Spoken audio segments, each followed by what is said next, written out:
Šta je to? Mijac, našao sam ga kod bake u podrumu kad smo imali čišćenje. Ja gledam ima još nešto, daj. Evo ga, gledaj. Daj Fran šta piše, ne vidim dobro. LC, to nema smisla. Možda su to neke koordinate.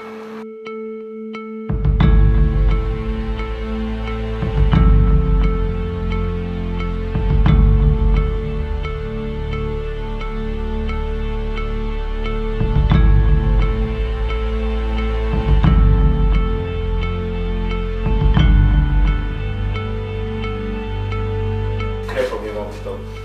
Fran, daj ovdje po bateriju. Sada baš ja. Daj, ajde samo odem po tu bateriju. Odi, mali.